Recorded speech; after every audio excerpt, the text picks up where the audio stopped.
চূড়ান্ত ফুটবল প্রতিযোগিতার মঞ্চে রাজনগরে অনুব্রত, ক্লাবের প্রশংসা, খেলার মাঠের উন্নয়নে সাহায্যের আশ্বাস।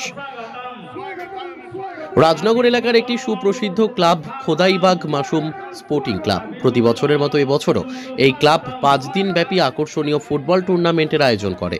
4 থেকে 8ই ডিসেম্বর পর্যন্ত চলা খেলায় চূড়ান্ত পর্যায়ের প্রতিযোগিতার দিন মঞ্চে হাজির ছিলেন তৃণমূল কংগ্রেসের বীরভূম জেলা সভাপতি অনুব্রত মণ্ডল।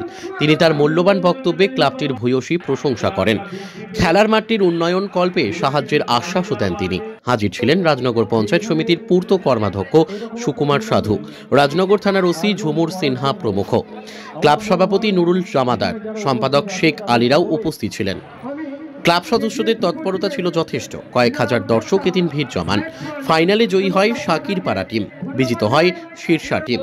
প্রথম পুরস্কার ছিল 1 লক্ষ টাকা নগদ ও ট্রফি। দ্বিতীয় পুরস্কার ছিল 75,000 টাকা নগদ ও ট্রফি। অন্যান্য পুরস্কারও ছিল।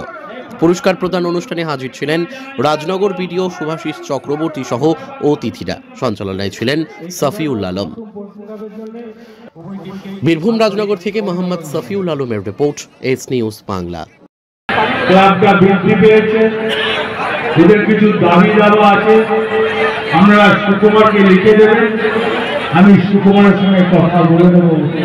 আমি আপ্রাণ চেষ্টা করব এটা কথা দিচ্ছি।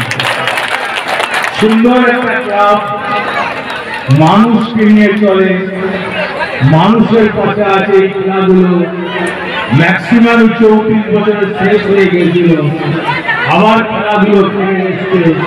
এখানকার মাসুম ক্লাবকে আমার শতকোটি প্রণাম এবং এই মানুষকে আমি ধন্যবাদ জানাই।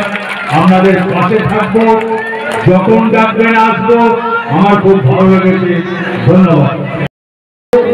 যে এখানে এরকম একটা টুর্নামেন্ট আয়োজন করার জন্য আমার মনে হয় এখানে যারা উপস্থিত আছে তাদের সকলেই এই খোদাইবাগ মাসুম স্পোর্টিং ক্লাবের জন্য জোরে হাততালি দেওয়া উচিত। কারণ এই খেলাটা আমাদের প্রাণের খেলা। আমরা ক্রিকেট দেখি,